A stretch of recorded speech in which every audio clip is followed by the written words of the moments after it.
Hola, buenas tardes. Espero que estén muy bien en esta primera consultoría académica de la semana 1 de la materia Psicología del Aprendizaje y del Desarrollo.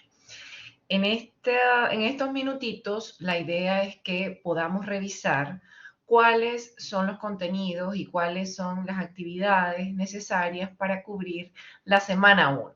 Entonces, voy a ir compartiendo pantalla para que lo veamos de forma mucho más clara.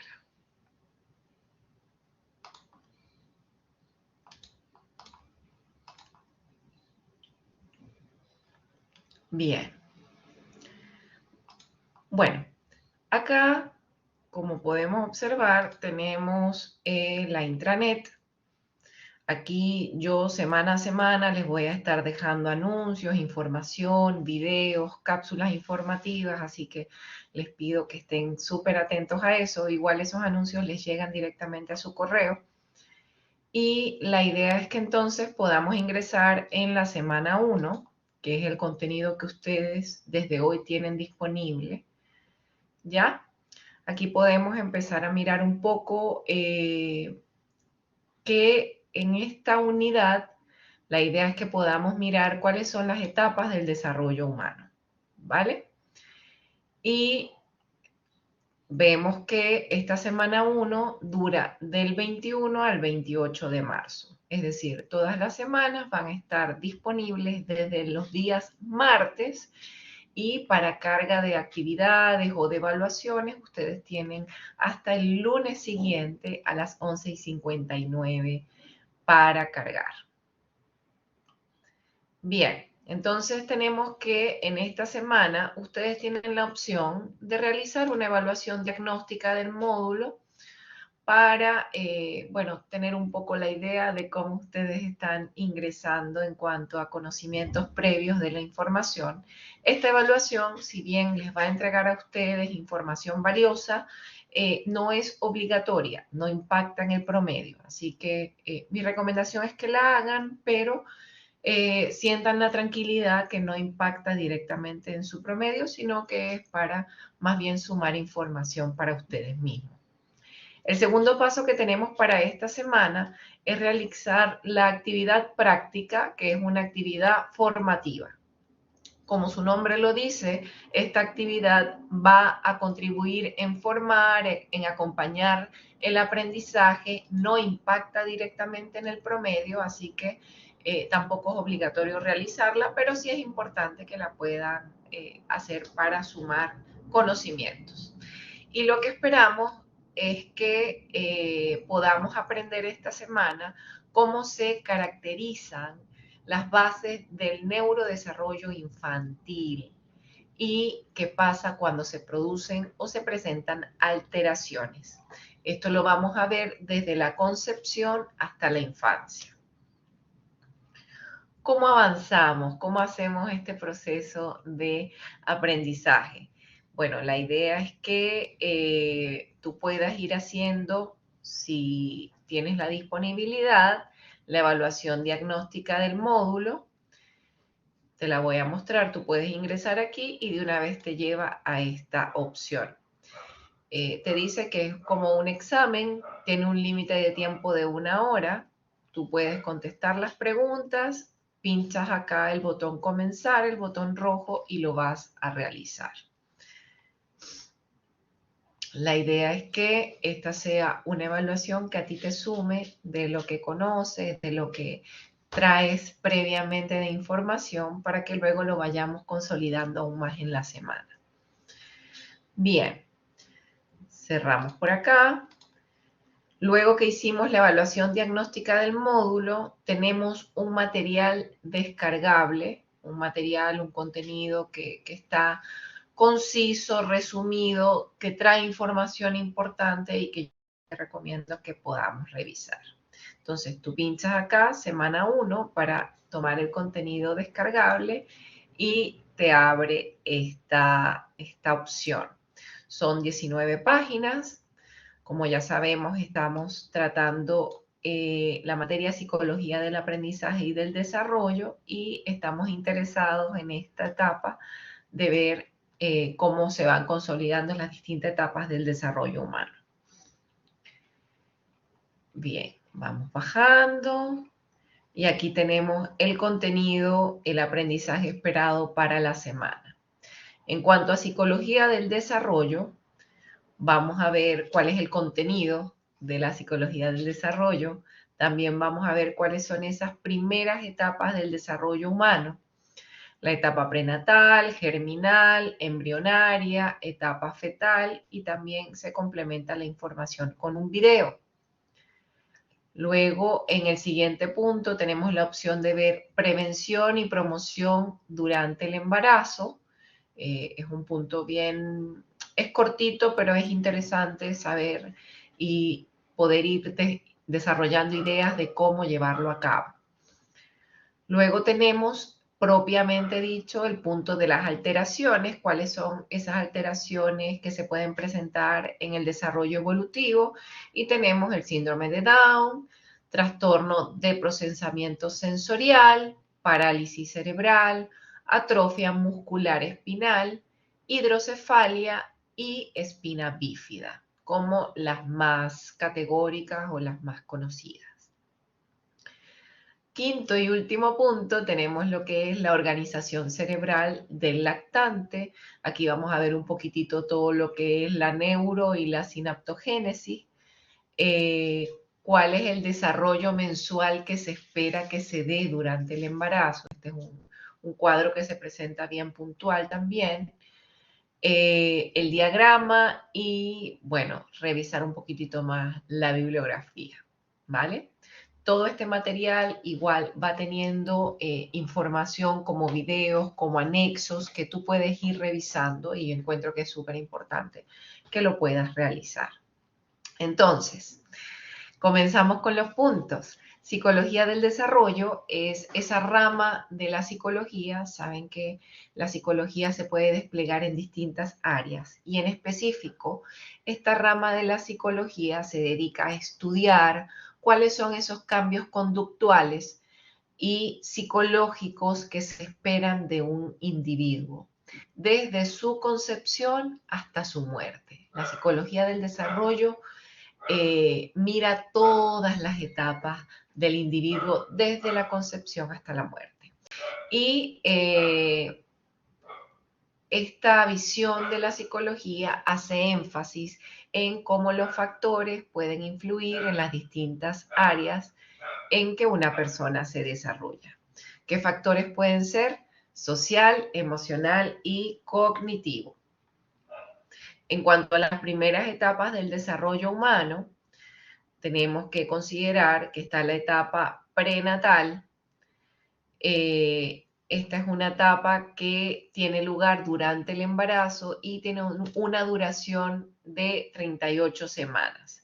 Entonces, aquí en esta etapa prenatal tenemos internamente una etapa que es la germinal, una etapa que es la embrionaria y una etapa que es la fetal. Aquí estamos hablando propiamente de la concepción y de cuando ya se va constituyendo el feto, ¿ya? Vemos específicamente en la etapa germinal que esta tiene una duración aproximada de 2 semanas y va comenzando con la fertilización o fecundación, que corresponde a la unión del espermatozoide y el óvulo, es decir, cuando las células sexuales se unen, formando una célula llamada cigoto. Esta etapa continúa con la transformación de ese cigoto a una estructura multicelular. Esta estructura se va movilizando por las trompas de falopio y se llama blastocito. Luego esto se ubica en el útero, dando término a esta etapa. Como ya les mencioné, esta es una etapa que tiene una duración aproximada de 12 semanas. Luego tenemos la etapa embrionaria. Esta etapa comienza ya con la concepción o la implantación del blastocito en el útero, que fue lo que vimos que se formó en la etapa anterior, y finaliza alrededor de la 8ª semana. Cuando el blastocito se implanta en el útero, comienza el desarrollo del cerebro, de la médula espinal, de los músculos, el esqueleto, el hígado, los intestinos y el aparato excretor y circulatorio del bebé. Ya cuando cumplimos con esta segunda etapa, vamos a la etapa fetal. Esta es la última etapa de la etapa prenatal, ¿ya? Recuerden que comenzamos viendo primeras etapas del desarrollo humano. Tenemos una etapa categórica que es la etapa prenatal. Dentro de esta etapa prenatal tenemos otras etapas internas, que es la germinal, la embrionaria y la fetal. Entonces, esta es la última etapa donde vamos entendiendo que durante el tercer mes el feto ya es capaz de mover sus brazos, sus piernas, aparecen las primeras conductas reflejas, como la de succión, que es cuando habitualmente vemos en los ecos que está con el dedito en la boca, que ya está dando vista de su reflejo de succión para lo que es la lactancia materna, que son de los primeros reflejos que tienen los bebés, porque la naturaleza es súper sabia y lo primero que identifica el bebé es: tengo que comer. Ya en el segundo trimestre, los órganos se desarrollan con más fuerza y en el último trimestre el feto comienza a prepararse para su nacimiento, ya que los órganos están suficientemente desarrollados para adaptarse al entorno. Una de las características principales de esta etapa es que aquí se determina biológicamente el temperamento. Fíjate tú qué importante.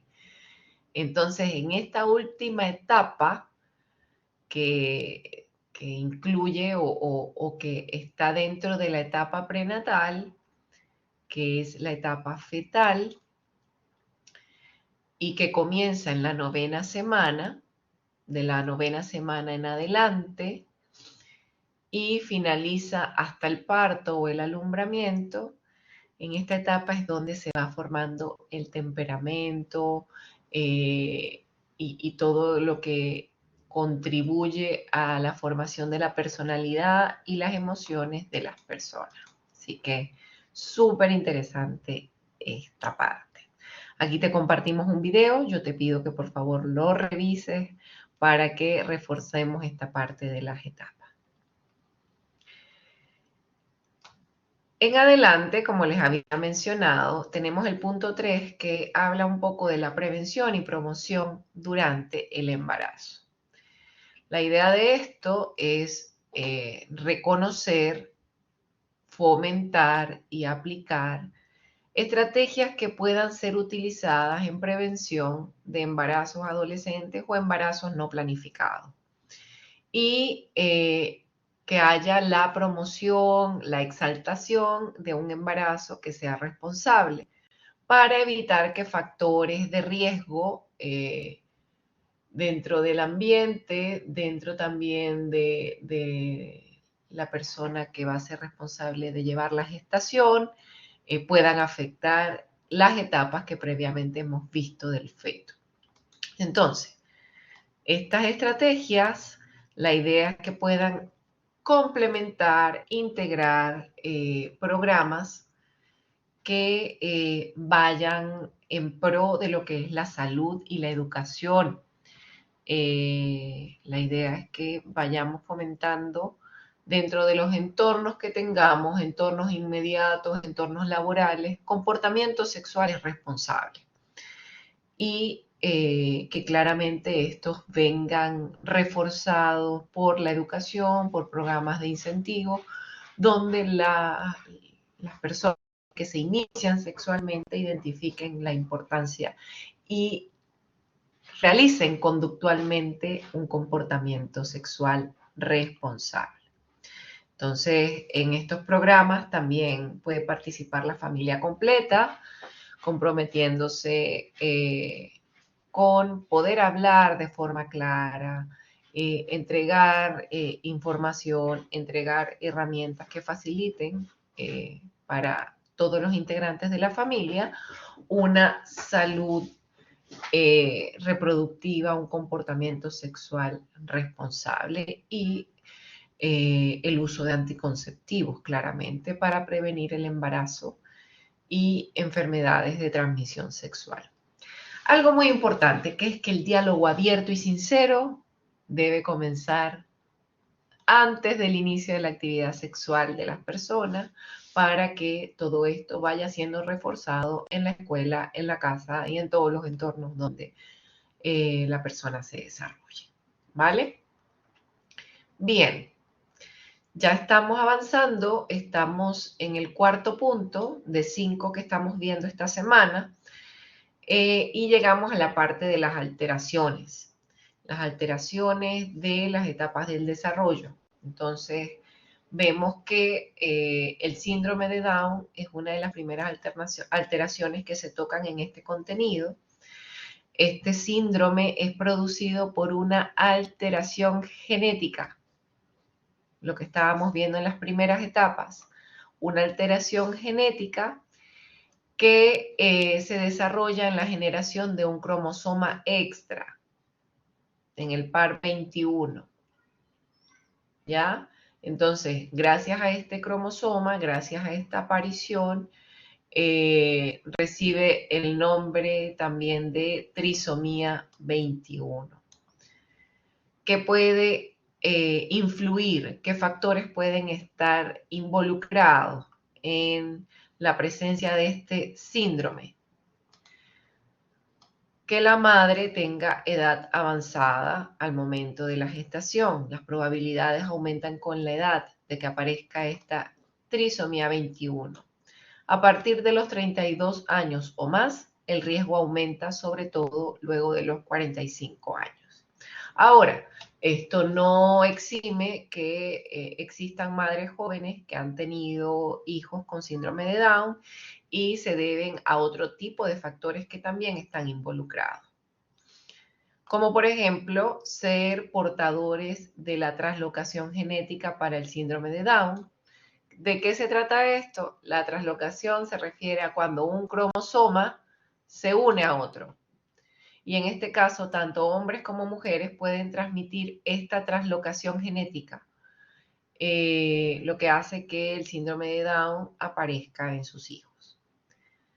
También haber tenido un hijo con síndrome de Down. Los padres que ya tienen un hijo con este síndrome y los que tienen una translocación tienen mayor riesgo de tener otro hijo con este síndrome. Es decir, hay mayor propensión, hay mayor probabilidad de que vuelva a aparecer este síndrome. Esto como síndrome de Down. Bueno, ya me quiero adelantar un poco de cómo es el abordaje con personas que cuentan con esta condición. En lo personal, cuando he trabajado con ellos, ha sido un trabajo bien interesante, bien bonito, porque tienes muchas oportunidades de desarrollo, de lo que ellos pueden lograr en función de las habilidades y esas oportunidades que ellos tienen de aprender y de ajustarse en el entorno. Ellos suelen tener habilidades muy, muy buenas a nivel de lo social, del aprendizaje y bueno, no me quiero adelantar mucho más, pero es bien interesante el trabajo con ellos. Luego tenemos, dentro de las alteraciones, el trastorno de procesamiento sensorial. La integración sensorial es un proceso neurológico que nos ayuda a organizar las sensaciones que vamos a tener en nuestro propio cuerpo y también las del ambiente. Entonces, en ese sentido, con la integración sensorial se asimila y se da sentido a la información que nos proporcionan todas las sensaciones que recibimos del entorno por nuestro cuerpo. Evidentemente, la piel es el órgano más grande y nos va a contribuir mucho a esta percepción. Y claramente el cerebro está involucrado también en este proceso. Pero específicamente, este trastorno de procesamiento sensorial, ¿cómo se ve? ¿Cómo se manifiesta? Bueno, para algunos niños la integración sensorial no se desarrolla tan eficientemente como debiera, provocando que esta percepción de sensaciones, de lo que puedo percibir a nivel del tacto o a nivel visual o a nivel gustativo, todas estas percepciones se realizan de forma confusa, se experimentan en el cuerpo de forma confusa. Lo que estoy tocando de repente no es tan claro para mí, o no logro ver de forma tan clara, o no logro ejecutar con atención o con un nivel de alerta importante el resto de las acciones que decido. Entonces suele ser desafiante cómo manejarse en el medio, cómo regularse y cómo organizarse para, por ejemplo, desplazarse de un lugar a otro sin necesidad del acompañamiento de un tercero, ¿vale? Entonces, para entender esto, el trastorno de procesamiento sensorial es una dificultad para procesar y organizar la información sensorial que podemos recibir.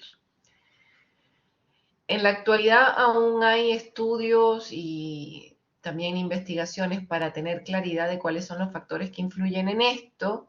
No hay conclusiones definitivas.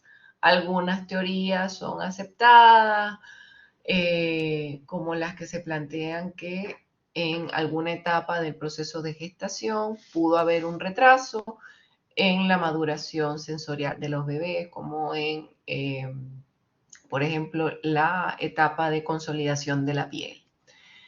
Y bueno, es un tipo de alteración que podemos percibir.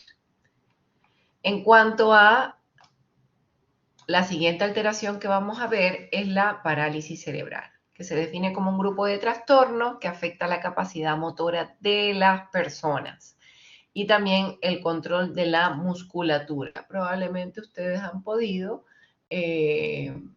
porque es una condición que es más evidente. Observar en algunas personas que tengan esta condición una dificultad mayor para el control de la musculatura o que requieran apoyos adicionales para poder desplazarse, por ejemplo. Entonces, esto afecta el poder mantener de forma eficiente el equilibrio o la postura. Y hay una afectación claramente del sistema nervioso. Esto pudo ocurrir antes, durante o después del nacimiento. ¿Qué factores nos pueden influir para esto? Bajo peso al nacer o nacimiento prematuro. Cuanto antes sea el parto, obviamente no se lograron constituir todas las etapas de las que ya conversamos y eso hace que el desarrollo a término no se consolide. Antes de las 37 semanas hay mayor probabilidad de que aparezca este tipo de alteración. Embarazos múltiples, mellizos, trillizos y otros embarazos múltiples tienen un riesgo más alto de parálisis cerebral, así como el riesgo es mayor para un bebé cuyo mellizo o trillizo muere antes o un poco después del parto. Hay tratamientos también desde hace años que se han venido generando para la infertilidad y los bebés que son nacidos en embarazos logrados gracias al uso de estos tratamientos tienen un riesgo mayor de padecer esta alteración.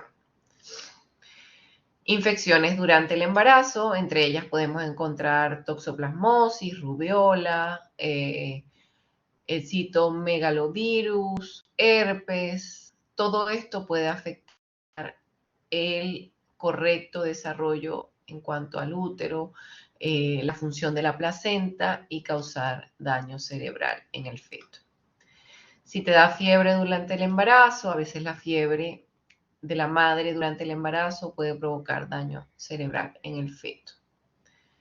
El factor sanguíneo de la madre y la no coincidencia del feto. Esto tiene mucho que ver si el factor RH de la madre es diferente al del feto. Hay también la constitución del sistema inmunitario que va trabajando en contra de la protección de los glóbulos, sobre todo de los glóbulos rojos en el feto, y esto obviamente impacta en el desarrollo cerebral. Exponerse a sustancias químicas, todo lo que sea tóxico puede impactar. Enfermedades de la madre como dificultades con la tiroides, discapacidad intelectual y del desarrollo, excesos de proteínas en la orina, también el tema de convulsiones o de epilepsia. El trabajo de parto o partos complicados, los problemas cardíacos y respiratorios del bebé durante el trabajo de parto, puede aumentar el riesgo de parálisis cerebral. Ictericia se produce por un exceso de pigmento llamado bilirrubina, la cual provoca que la piel, ojos y bocas del bebé se vuelvan de color amarillento. Y esta sobrepigmentación habitualmente puede ser un signo de problemas hepáticos y en casos graves generar parálisis cerebral. Finalmente, las convulsiones. Los bebés que tienen convulsiones tienen más probabilidad de recibir un diagnóstico de parálisis cerebral durante la infancia. Para ir avanzando con las alteraciones, tenemos también la atrofia muscular espinal. Esto es reconocido por una enfermedad que es hereditaria en las células nerviosas de la parte inferior del cerebro y de la médula espinal. ¿Qué pasa con esto? El cerebro deja de enviar señales a los músculos del cuerpo y, como se le conoce también, la AME o la atrofia muscular espinal se suele heredar. Esto significa que ambos padres deben tener una copia alterada o mutada del gen implicado en esta enfermedad para que su hijo la desarrolle. Y también hay casos que ese gen está ausente. Entonces estamos viendo que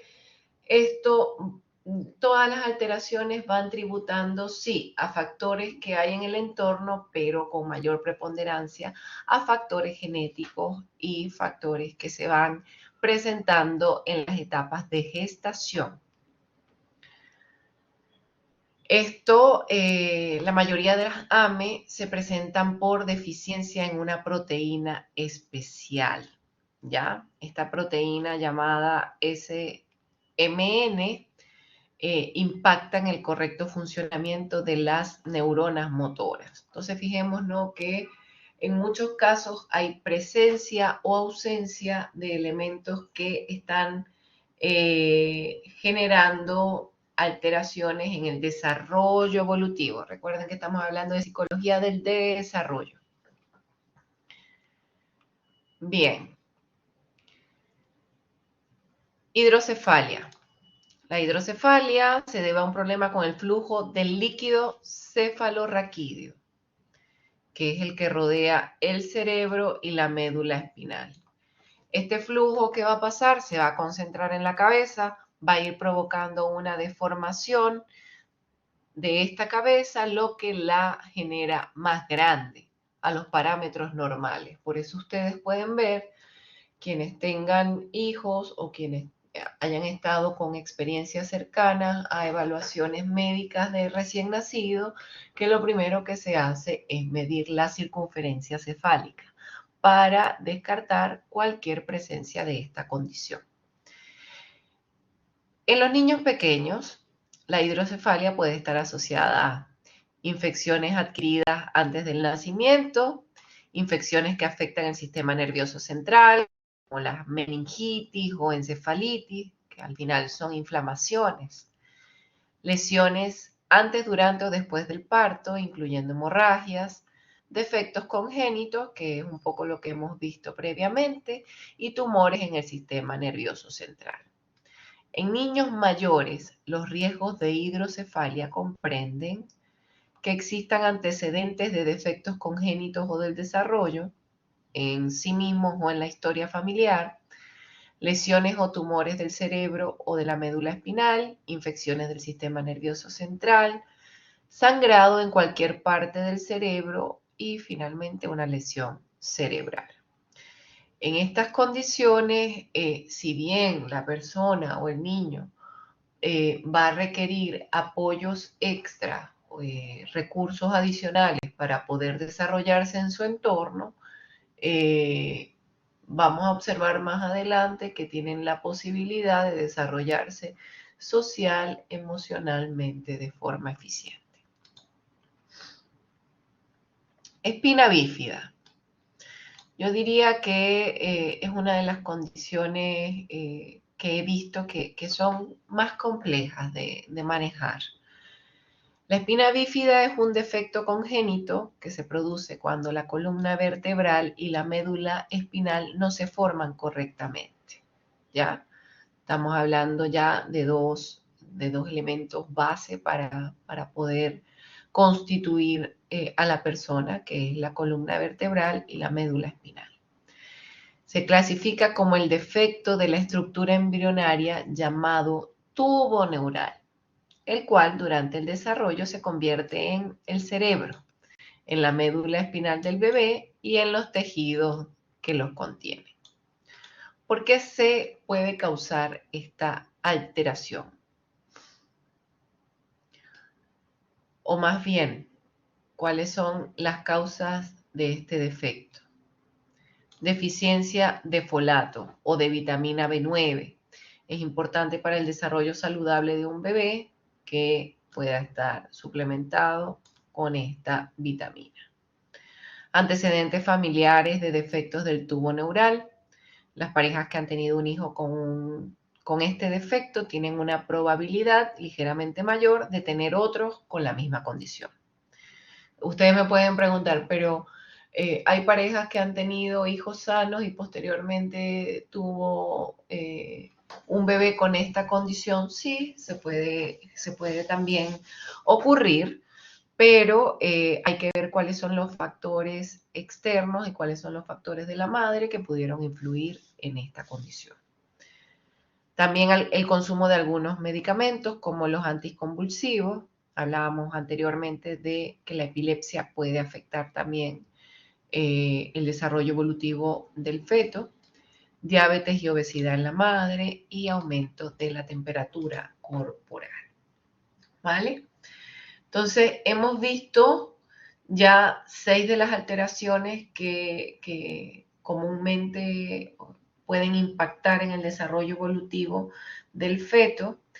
Y la idea es que entonces ya ustedes vayan ampliando un poquitito más la información.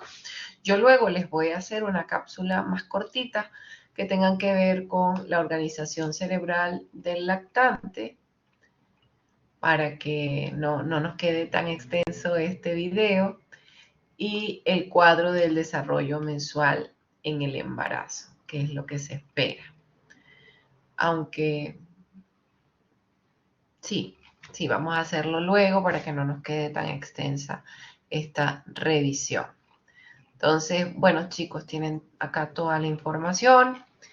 Ya luego que ustedes revisen el contenido de la semana, pueden volver acá a la intranet en la semana 1 y tienen la opción de realizar una actividad. Semana a semana se les va a dar la oportunidad de que ustedes realicen una actividad. Recuerden que esas actividades que son sumativas son las que sí o sí tienen que entregar porque impactan en su promedio, en su nota final, y las actividades que son formativas no van a impactar en este promedio. Entonces, son opcionales, pero obviamente van a ser de utilidad para ustedes en cuanto a ir sumando conocimiento, claramente. Ustedes pueden ingresar acá y tendrán las orientaciones para la actividad. No hay nada extraño. Aquí ustedes ven, aquí te dicen cuál es el objetivo, crear un video sobre las alteraciones. Este trabajo puede ser grupal dentro de la misma sección, no intrasecciones porque no se puede calificar personas por intrasecciones. Y debe ser entregado. Si no pueden cargar la actividad, ustedes la suben a YouTube, el video, y me pegan nada más el link y con eso yo lo puedo ver, porque hay veces que tienen dificultades para cargar los videos, pero no pasa nada en ese sentido, ¿vale? Aquí les dan una sugerencia de dónde pueden realizar el video. La verdad, ocupen la que tengan a la mano, la que tengan disponible, porque finalmente lo que importa es que ustedes tengan la opción de realizar la actividad más allá de la plataforma. Entonces, esto es un poquitito de lo que vamos a estar viendo en la semana. La idea es que ya nos enfoquemos cuáles son las etapas de la gestación que se va sumando o cómo se van estructurando finalmente cada fase del bebé o del feto. Y como vemos que hay intervenciones en distintas partes de las etapas donde se puede haber una alteración, una afección de el desarrollo esperado. Entonces, eso. Si tienen alguna pregunta, me la pueden dejar en la intranet. Tienen el foro de consultas, tienen mensajes del módulo donde es como una especie del correo. Ustedes hagan las preguntas y ahí nosotros les vamos a estar respondiendo. Así que bueno, espero que sea de utilidad este espacio. Quienes no pudieron asistir, les dejaré el video colgado en los anuncios para que igualmente lo puedan revisar. Así que un gusto haber encontrado este espacio con ustedes. Mucho éxito en esta primera semana. Chao.